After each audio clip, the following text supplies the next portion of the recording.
Welcome to the Service95 Book Club with me, Dua Lipa. Honestly, reading has been an anchor through every phase of my life, and this book club is a way of sharing that joy. Every month, I'll spotlight a book I've loved and sit down with the author for an open and honest conversation about the themes, the characters, and the world they've created. And because I've had the pleasure of speaking with so many brilliant writers already, I'll be opening the archive and bringing back one gem each month. So pour a glass, grab your book, and let's get into it.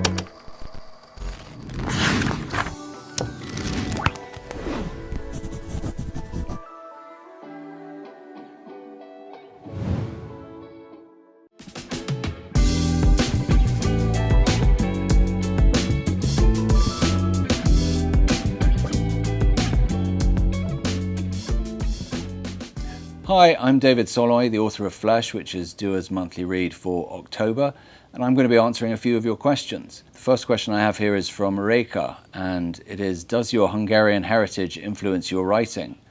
And I'd say that yes, it does, probably all of my books in some way, but it's particularly significant with Flesh because Flesh, of course, has a Hungarian protagonist, and quite a lot of the book, particularly at the beginning, is set in Hungary. So that was that sort of Hungarian aspect of the book is very important. And I was living in Hungary when I wrote the book, and I specifically wanted to write a book that was partly set in Hungary and partly set in Britain, because my life at the time I was writing it was sort of shared between those two places, and that was very important to me. And I'm very glad that there's going to be a Hungarian translation of Flesh published next year.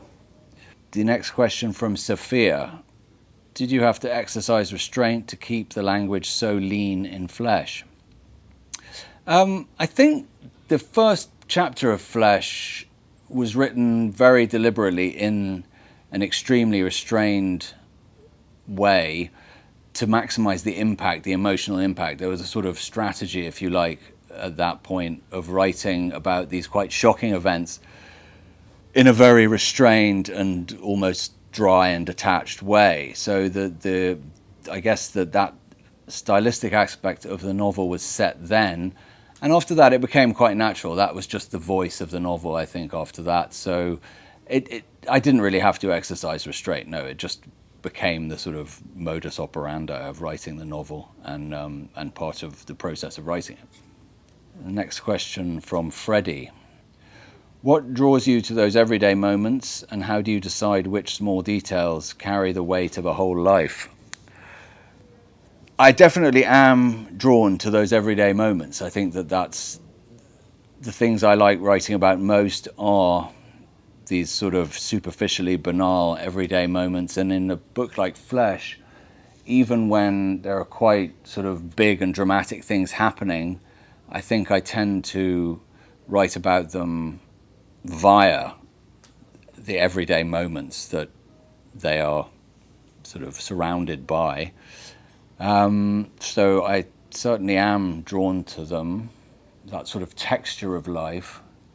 The next question from Marta. Considering the complexity of your characters, do you plan them in advance or let them evolve as the story unfolds?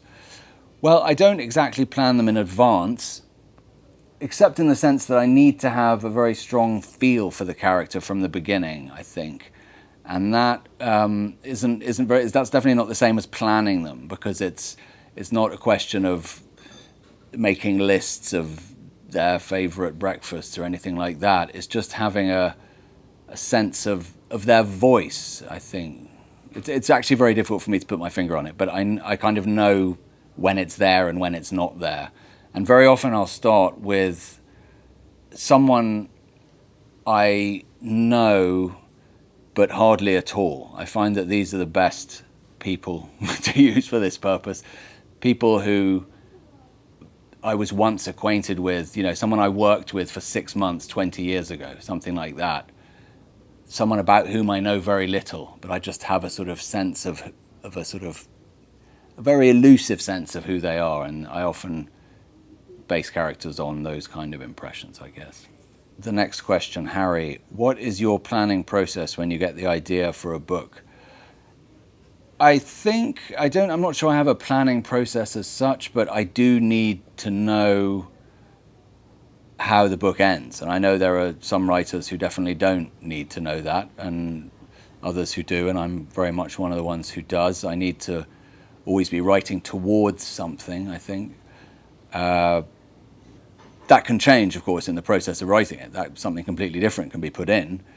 But I always need to have a rough idea of where I'm going and how I'm going to get there. Seda, why are you drawn to fragmentary linked narratives?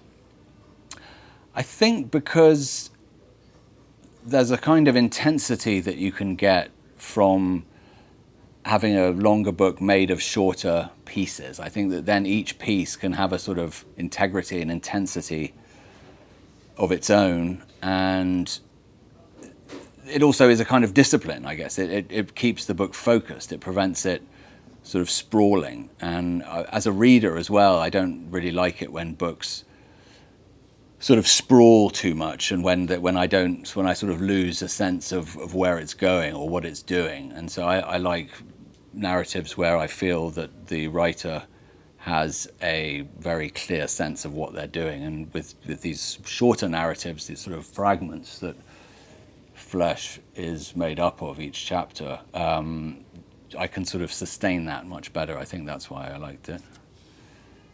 And the next question from Anna Maria, what do you hope people feel when they read your book? I think that I guess I'm always aiming for, in a way, for a particular response from a reader. I always have a reader in mind when I'm writing, and I always am aware that I'm trying to evoke some specific response in them. But that's often actually something very complex, especially when you think of the book as a whole. So it's difficult to put into words, but there's always something that I would like people to feel. And when people talk about the book, having read it in a way that indicates that they have felt something like what I wanted them to feel, then that is obviously very gratifying, and it's then that the book feels like it's been a success. And that was the last question. Thank you very much for those excellent questions. Thanks for listening. Along with my new monthly reads, I'll also be sharing a conversation from the archive, some of my favorite chats with the world's best writers over the past couple of years. Trust me, you won't want to miss them. Make sure you're following the Service95 Book Club podcast so you never miss an episode.